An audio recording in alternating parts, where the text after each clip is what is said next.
Berjumpa lagi semuanya yang berbahagia karena dapat traktiran kopi kapal api di warung Bude Yanti. Sekarang kita kembali diperlihatkan dengan Xiao Yan yang pada saat ini telah melaksanakan rapat paripurna bersama dengan Xiao Qi. Lalu setelah beberapa hari berlalu pada saat ini wajah Xiao Qi masih tampak terlihat memerah. Xiao Qi juga tampak benar-benar merasa sangat lelah. Sementara itu Xiao Yan pada saat ini menampilkan wajah bahagia yang sudah lama tidak terlihat. Keduanya pada saat ini sedikit terdiam sebelum akhirnya Xiao Qi pada akhirnya memulai pembicaraan. Xiao Qi berkata karena Xiao Yan akan tinggal lebih lama kali ini di benua Dodi. Mengapa mereka tidak berjalan-jalan melihat benua Dodi yang sangat besar? Xiao Yan pun terdiam mendengar kata-kata dari Xiao Qi dan pada saat ini sedikit merenung. Setelah beberapa saat Xiao Yan pada akhirnya segera mengangguk dengan lembut. Ada banyak pemandangan indah di benua Dodi dengan hutan yang tidak berujung. Aliran gunung yang menjulang tinggi pada saat ini benar-benar memenuhi area sekitar. Xiao Yan belum pernah melihat setiap pemandangan ini sebelumnya dan Xiao Yan pada saat ini segera bergegas. Tidak diketahui berapa lama waktu berlalu sebelum akhirnya Xiao Yan menghentikan pergerakannya dan kembali ke Xiao Mansion.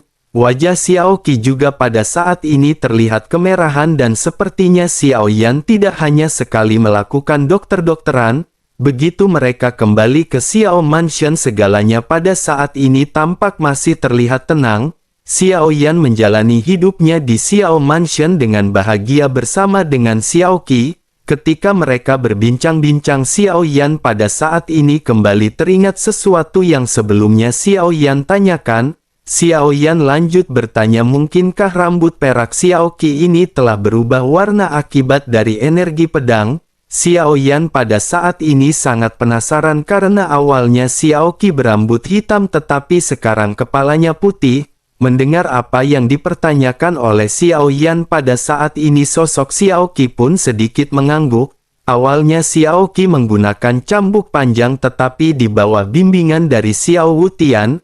Akhirnya Xiao Qi telah mencoba banyak senjata hingga pada akhirnya dirinya memilih pedang sebagai senjatanya. Xiao Qi pada saat ini lanjut berkata kepada Xiao Yan apakah rambut Xiao Qi tidak terlihat bagus? Jika Xiao Yan tidak menyukainya maka Xiao Qi akan mencari cara untuk mengubahnya kembali. Xiao Yan pada saat ini tersenyum dan menggelengkan kepalanya. Xiao Yan lanjut berkata tentu saja Xiao Yan menyukainya. Menurut Xiao Yan dengan rambut seperti ini menjadikan Xiao Qi semakin seksi dan sangat aduhai cetar membara daripada sebelumnya. Mendengar gombalan dari Xiao Yan ini Xiao Qi tiba-tiba menunjukkan ekspresi malu di wajahnya. Xiao Yan juga pada saat ini sedikit tersenyum dan keduanya pada saat ini berbincang-bincang santai. Sementara itu di sisi lain Li Shaolong pada saat ini telah mendapatkan sebuah kabar mengenai Yao Lao.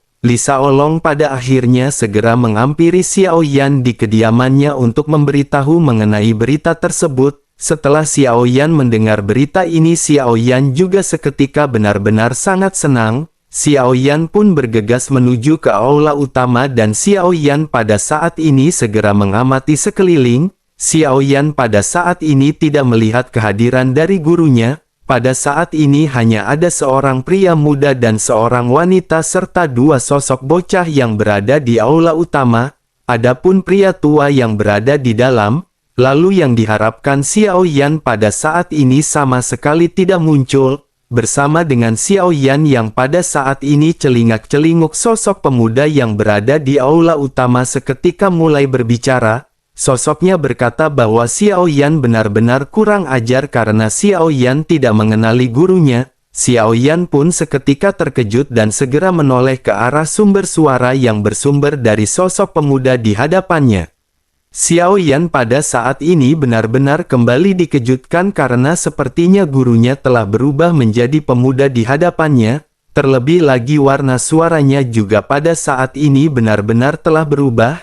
Abah Yao Lao sang duta Marlong pada saat ini benar-benar telah berubah menjadi seorang pemuda yang tampan. Xiao Yan pun di tengah keterkejutannya pada saat ini tanpa sadar menggumamkan nama Yao Lao. Sementara itu sosok pemuda yang berada di hadapan Xiao Yan pada saat ini memiliki ekspresi yang serius. Melihat perubahan ini Xiao Yan pada akhirnya benar-benar tidak tahan dan seketika tertawa dengan keras. Melihat ekspresi dari Xiao Yan ini Yao Lao pun seketika memarahi Xiao Yan. Yao Lao berkata jika Xiao Yan terus tertawa seperti itu maka dirinya akan pensiun menjadi guru Xiao Yan. Mendengar hal tersebut Xiao Yan pun berusaha untuk menahan tawanya di hadapan Yao Lao. Sementara itu Yao Lao memiliki ekspresi gelap melihat Xiao Yan yang berusaha menahan tawanya.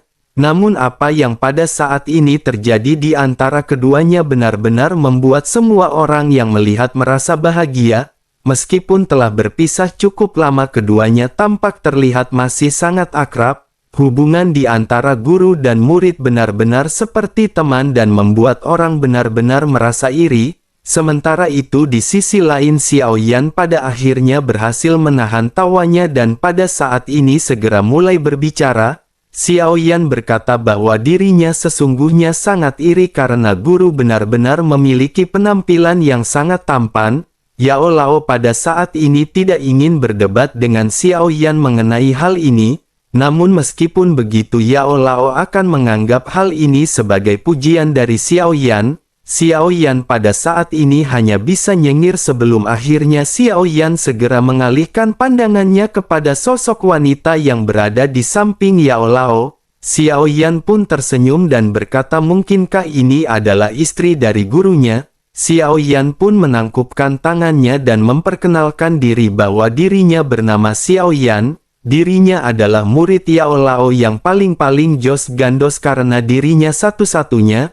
Mendengar hal tersebut sosok wanita ini pun seketika tersenyum. Dirinya lanjut berkata bahwa dirinya telah mengenali Xiao Yan. Yao Chen benar-benar sangat banyak menyebutkan tentang hingga membuat anak-anaknya menganggap Xiao Yan sebagai panutan. Mendengar hal tersebut Xiao Yan pada saat ini memiliki ekspresi yang tampak sedikit malu. Sementara itu Yao Lao pada saat ini menghela nafas panjang. Sosoknya lanjut berkata bahwa Xiao Yan bahkan tidak memberitahu Yao Lao ketika dirinya kembali. Menanggapi hal tersebut Xiao Yan berkata bahwa apa yang dikatakan oleh guru itu adalah kesalahpahaman. Xiao Yan telah mendengar bahwa guru sedang melakukan perjalanan keliling dunia. Guru telah pergi bersama dengan istri dan anaknya oleh karena itu Xiao Yan tidak ingin mengganggu keluarga bahagia guru. Yao Lao pun menganggukkan kepalanya dan bertanya kepada Xiao Yan apakah Xiao Yan akan segera pergi. Menanggapi hal tersebut Xiao Yan menganggukkan kepalanya dan berkata bahwa Xiao Yan memang ingin segera pergi. Namun kali ini Xiao Yan sepertinya akan tinggal lebih lama untuk mengenang masa-masa bersama dengan orang-orang.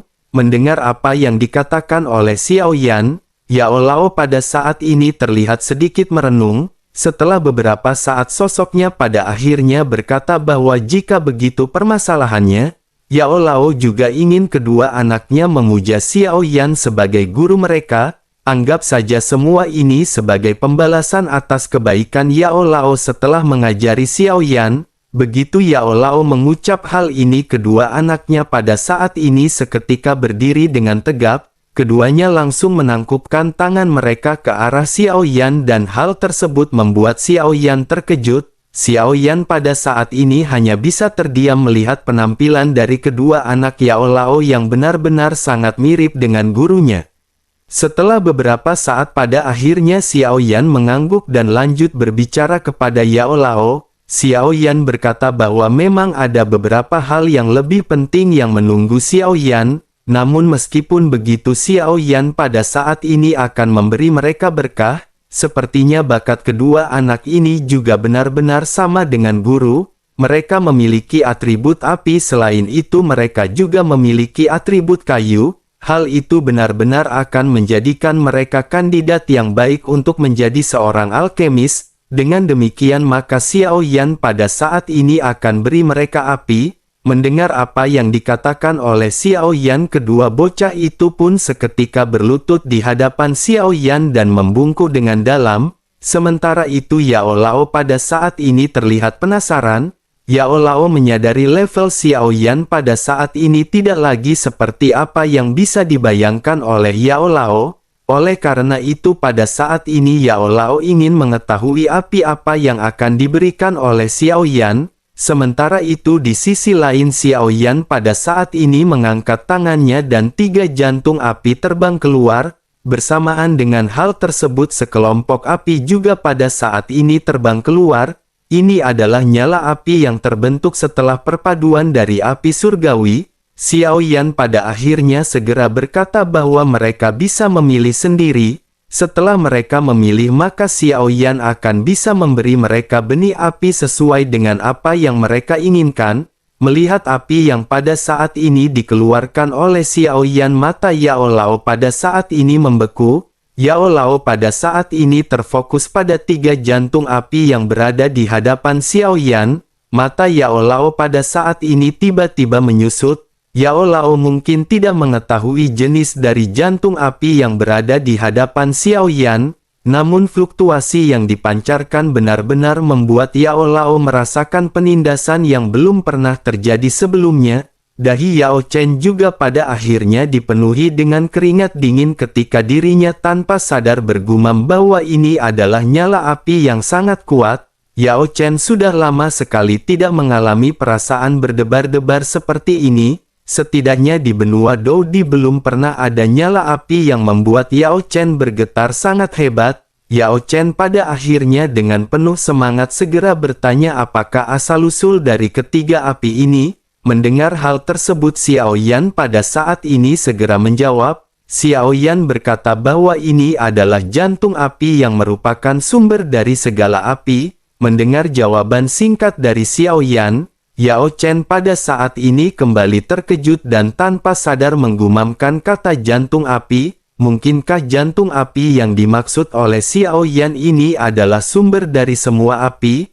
Melihat Yao Lao yang pada saat ini kebingungan, Xiao Yan pada akhirnya mulai menjelaskan perlahan kepada Yao Lao. Xiao Yan berkata bahwa ini bukanlah api yang berada di benua Doudi, tetapi ini adalah api yang berada di seluruh dari 3000 alam. Dapat dikatakan bahwa mereka adalah leluhur atau nenek moyang dari semua api. Mendengar penjelasan rinci dari Xiao Yan, barulah Yao Chen saat ini tiba-tiba bergetar penuh dengan kegembiraan di dalam hatinya yang sulit untuk diungkapkan pada saat ini. Matanya juga pada saat ini berkilauan dan dirinya pada saat ini segera bertanya kepada Xiao Yan, bolehkah dirinya mencobanya? Xiao Yan pada saat ini sedikit merenung dan berpikir bahwa upaya semacam ini mungkin akan menghancurkan Yao Lao dalam sekejap. Memikirkan resikonya, Xiao Yan pada akhirnya berkata dengan sedikit serius bahwa ini benar-benar cukup berisiko.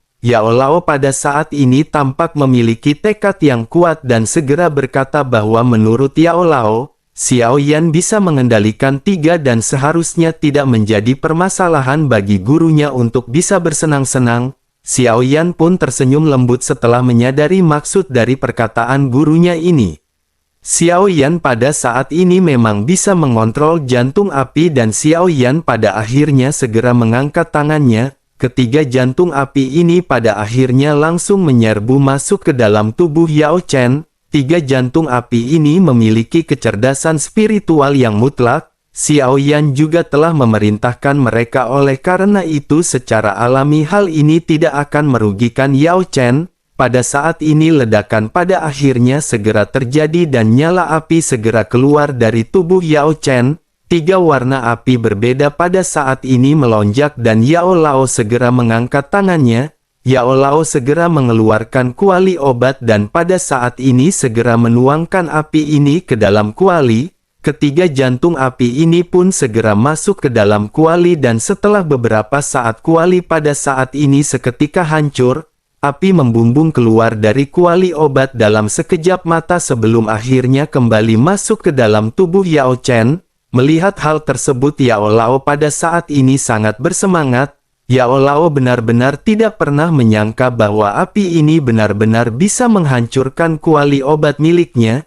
Jika begitu permasalahannya, maka Yao Lao akan bisa memurnikan obat tanpa harus menggunakan kuali. semakin tinggi bahan obatnya maka hal tersebut juga tidak akan menjadi permasalahan bagi Yao Lao. Sementara itu di sisi lain Xiao Yan pada saat ini tersenyum melihat kebahagiaan yang melonjak di wajah gurunya. Yao Chen secara alami memang berbeda daripada Xiao Yan karena dirinya terlahir untuk pemurnian. Oleh karena itu ketika dihadapkan dengan api Yao Chen lebih memilih menggunakan hal ini untuk pengobatan. Yao Chen pada saat ini segera menggunakan api sebagai kuali dan segera memasukkan ratusan bahan obat. Suhu di sekitar pada saat ini segera meningkat dengan tajam. Xiao Yan langsung melambaikan tangannya untuk menciptakan perisai pelindung demi mengisolasi panas dari api. Sementara itu Yao Chen pada saat ini segera memulai proses pemurnian.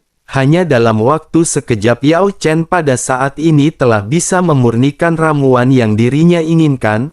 Pil yang sudah jadi pun pada saat ini seketika melonjak dan melayang di hadapan dari Yao Chen. Yao Chen seketika bergumam bahwa ini benar-benar sungguh sulit untuk dipercaya. Jika ramuan seperti ini dimurnikan dengan api dingin roh tulang di dalam tubuhnya, maka akan sulit untuk memperbaikinya dalam waktu kurang dari 5 tahun.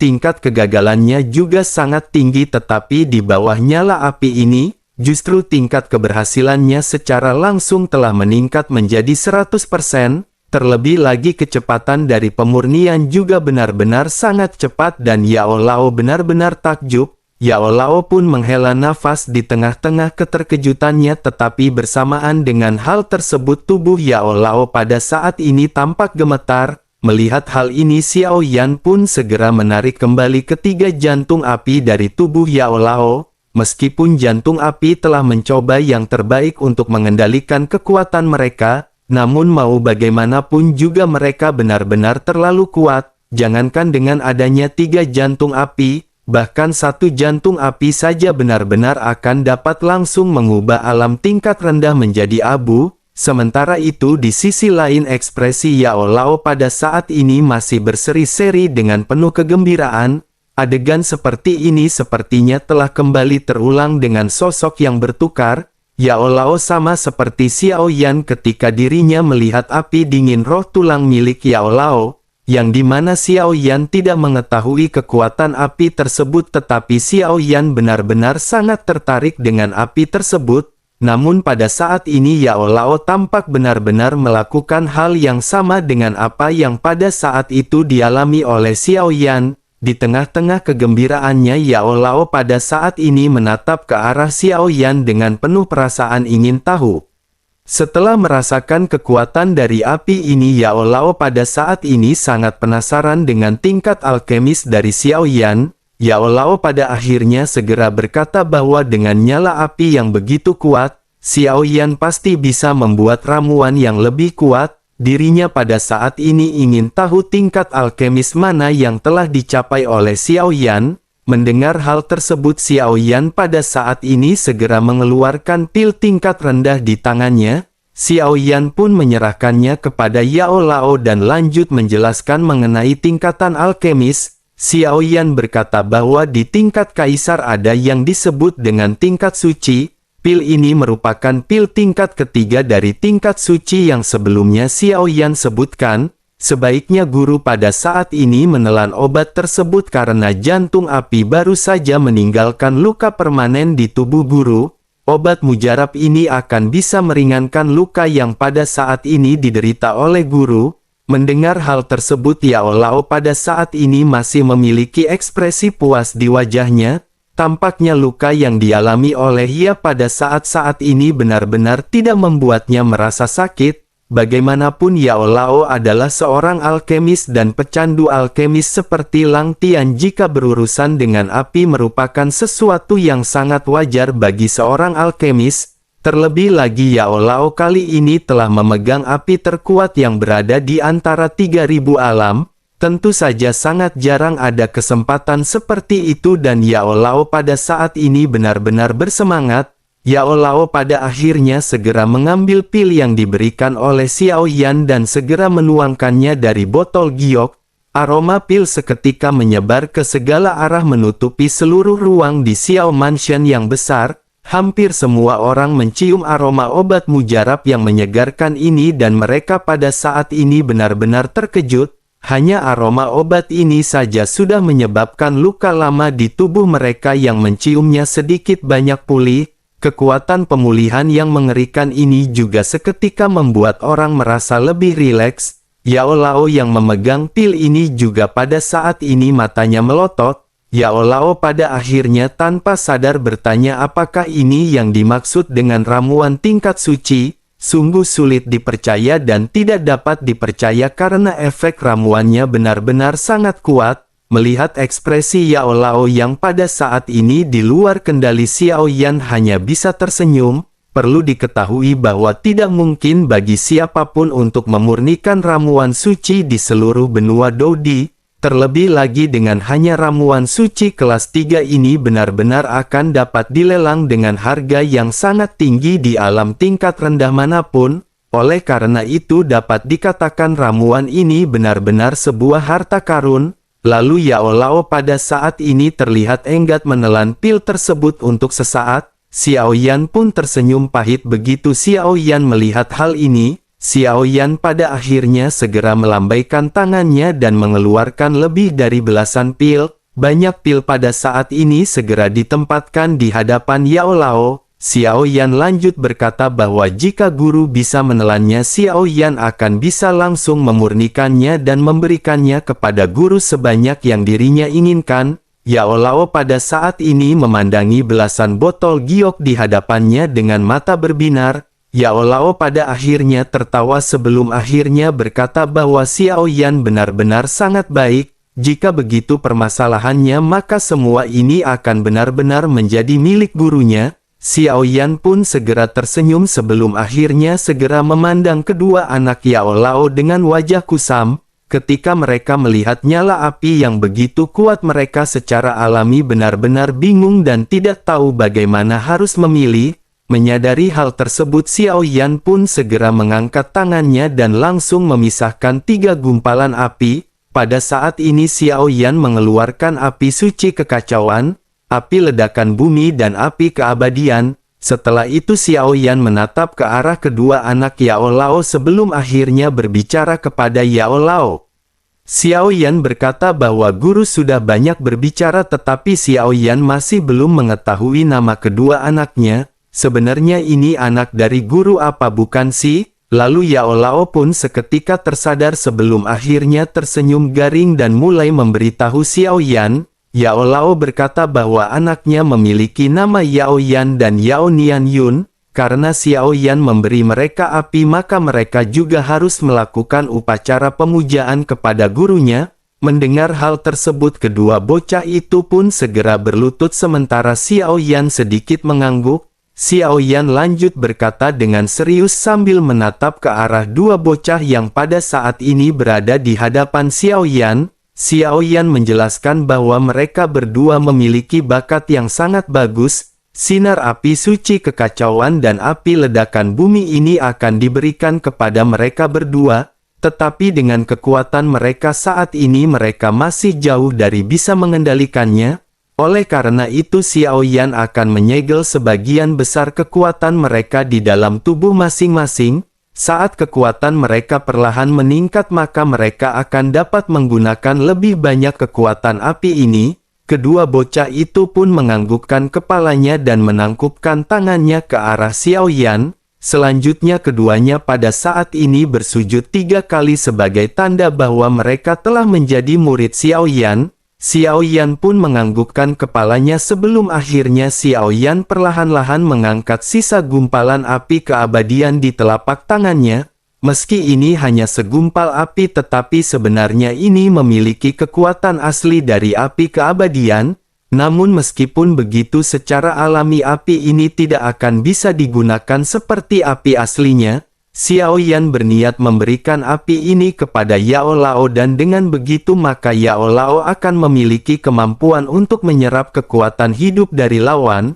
Sumber energi lawan juga akan bisa diserap dan itu benar-benar akan membantu gurunya. Xiao Yan pada akhirnya mengirimkan gumpalan api ini ke hadapan Yao Lao dan mulai kembali berbicara. Xiao Yan berkata bahwa ini adalah api abadi dari jantung api. Gumpalan api ini bukanlah sub api dan dirinya memiliki jejak keabadian. Api ini akan sangat membantu guru di masa depan baik untuk pemulihan maupun untuk pertarungan. Yao Lao menatap ke arah api abadi yang pada saat ini melayang di hadapannya dengan cahaya terang. Tetapi dirinya pada saat ini terdiam sebelum akhirnya menatap ke arah Xiao Yan dan mulai berbicara. Yao Lao berkata bahwa membelah api abadi akan sangat melemahkan tubuh utamanya. Oleh karena itu sebagai seorang guru dirinya pada saat ini tidak bisa menerima api tersebut. Xiao Yan juga telah memberikan berkat kepada kedua anaknya. Oleh karena itu Yao Lao benar-benar puas sebagai guru Xiao Yan. Yao Lao pada saat ini memahami bahwa meskipun Yao Lao dan Xiao Yan memiliki hubungan yang dalam, Yao Lao pada saat ini masih memikirkan Xiao Yan karena Yao Lao yakin Xiao Yan masih akan mengemban tugas yang lebih besar. Sementara itu Xiao Yan juga pada saat ini tersenyum setelah mengerti apa yang dimaksud oleh Yao Lao. Namun Xiao Yan pada saat ini segera berkata bahwa ini tidak menjadi permasalahan. Kekuatan Xiao Yan saat ini tidak akan melemah sedikit pun jika Xiao Yan memisahkan gumpalan api ini. Oleh karena itu pada saat ini guru tidak perlu mengkhawatirkan mengenai hal ini. Sekarang Xiao Yan telah kembali ke benua Doudi dan Xiao Yan berharap akan ada banyak orang kuat yang tumbuh. Xiao Yan juga berharap guru bisa meningkatkan kekuatannya karena bukan tidak mungkin guru akan bisa memurnikan ramuan tingkat suci setelah menerobos tingkat dogat. Xiao Yan pada saat ini menyemangati Yao Lao sementara Yao Lao pada saat ini tertegun dan menatap ke arah Xiao Yan. Yao Lao menyadari adanya sesuatu yang baru saja disebutkan oleh Xiao Yan yang tidak dipahami oleh Yao Lao. Pada akhirnya Yao Lao mau tidak mau segera bertanya dengan mengerutkan kening. Yao Lao bertanya kekuatan macam apa yang pada saat ini telah Xiao Yan capai. Di atas Doudi adalah tingkatan Douxian oleh karena itu apa yang dimaksud dengan Dogat yang baru saja disebutkan oleh Xiao Yan. Yao Lao pada saat ini tampak terlihat bingung dan ternyata bukan hanya Yao Lao yang pada saat ini bingung. Semua orang yang berada di ruang ini begitu juga dengan semua orang yang berada di luar Xiao Mansion tentu saja tidak akan mengetahui mengenai hal tersebut. Kebanyakan orang hanya mengetahui kekuatan di tingkat Doudi dan hanya sedikit orang yang mengetahui tingkat Douxian. Oleh karena itu bagaimana mungkin pengetahuan mereka bisa menembus ke tingkat Dogat? Sementara itu di sisi lain Xiao Yan pada saat ini segera menjelaskan mengenai apa yang ditanyakan oleh Yao Lao. Xiao Yan berkata bahwa kekuatan yang berada di atas Douxian disebut dengan Dogat. Setelah menjadi seorang Dogat maka mereka akan dapat menghancurkan alam bawah hanya dengan beberapa gerakan. Adapun mengenai kekuatan yang pada saat ini telah dicapai Xiao Yan dirinya telah mencapai level Dogat dan di antara jajaran Dogat yang ada, Xiao Yan seharusnya dapat dianggap sebagai sosok yang kuat. Begitu Xiao Yan mengucapkan kata-kata ini Yao Lao pada saat ini benar-benar kaget. Semua orang yang berada di sekeliling juga pada saat ini melotot. Mereka semua sangat asing dengan istilah Dogat yang baru saja disebutkan oleh Xiao Yan. Tetapi setelah mendengar apa yang dikatakan oleh Xiao Yan di mana seorang Dogat bisa menghancurkan alam tingkat rendah dengan beberapa gerakan, maka mereka pada saat ini tidak perlu meragukan kekuatan apa yang dimiliki oleh orang yang berada di tingkat Dogat. Sementara itu di sisi lain Xiao Yan pada saat ini langsung memancarkan 3 benda ajaib yang sebelumnya berada di tubuh Xiao Yan.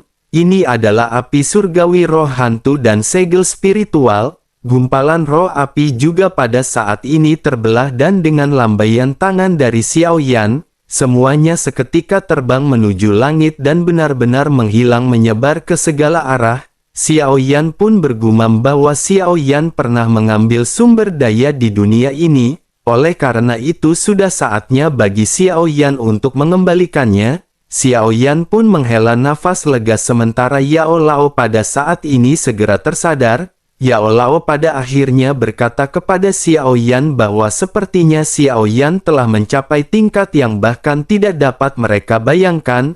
Yao Lao juga pernah mendengar mengenai penjaga dari benua Dodi. Konon katanya dirinya juga merupakan seorang dogat yang legendaris. Jika Xiao Yan dibandingkan dengan sosok tersebut, siapakah yang akan lebih kuat? Mendengar hal tersebut, Xiao Yan menganggukkan kepalanya dan berkata bahwa itu adalah senior Xiao Wutian. Seharusnya dirinya adalah dogat bintang 1. Sementara Xiao Yan, melihat Xiao Yan yang berhenti berbicara pada saat ini, semua orang terdiam dan terfokus kepada Xiao Yan. Pada akhirnya setelah beberapa saat, Xiao Yan segera berkata bahwa Xiao Yan telah menembus ke tingkat dogat bintang 5. Pada saat yang bersamaan dengan Xiao Yan yang mengucapkan hal tersebut, Xiao Wutian yang ada di pavilionnya pada saat ini menganggukkan kepalanya sambil tersenyum. Xiao Wutian pun lanjut menggumamkan kata dogat bintang 5. Saat berikutnya Xiao Wutian tiba-tiba melotot sambil kembali menggumamkan kata dogat bintang 5. Xiao Wutian lanjut terdiam dengan mata yang pada saat ini benar-benar hampir keluar. Dapat terlihat ketika Xiao Wutian menggumamkan kata dogat bintang 5 kedua kalinya, ada keterkejutan yang benar-benar muncul bercampur dengan kengerian yang tidak ada habisnya. Xiao Wutian tentu sangat mengerti maksud dari kata dogat bintang 5, dirinya tahu bahwa Xiao Yan kini telah menerobos ke ranah dogat sesungguhnya, dirinya memang tahu bahwa Xiao Yan telah menerobos tingkat dogat. Namun dirinya tidak pernah menyangka bahwa Xiao Yan telah mencapai keadaan yang begitu menakutkan. Pada akhirnya saat berikutnya di aula utama Xiao Mansion, ruang seketika terdistorsi. Sosok Xiao Wutian keluar dari celah dipenuhi dengan keterkejutan. Xiao Wutian pada saat ini segera menatap ke arah Xiao Yan dan bertanya apakah Xiao Yan berhasil menerobos ke dogat bintang 5. Melihat Xiao Wutian yang tiba-tiba masuk, Xiao Yan pada saat ini hanya bisa mengangguk. Sementara itu melihat kemunculan dari Xiao Wutian, Yao Lao dan yang lainnya pada saat ini langsung menangkupkan tangan mereka. Xiao Wutian pada saat ini tidak menghiraukan mereka dan hanya menatap ke arah Xiao Yan sambil menyipitkan matanya. Xiao Wutian pada saat ini benar-benar masih dipenuhi dengan rasa ketidakpercayaan dengan kekuatan dari Xiao Yan, sang pemuda yang hobinya nongkrong di warung Bude Yanti Jubaidah.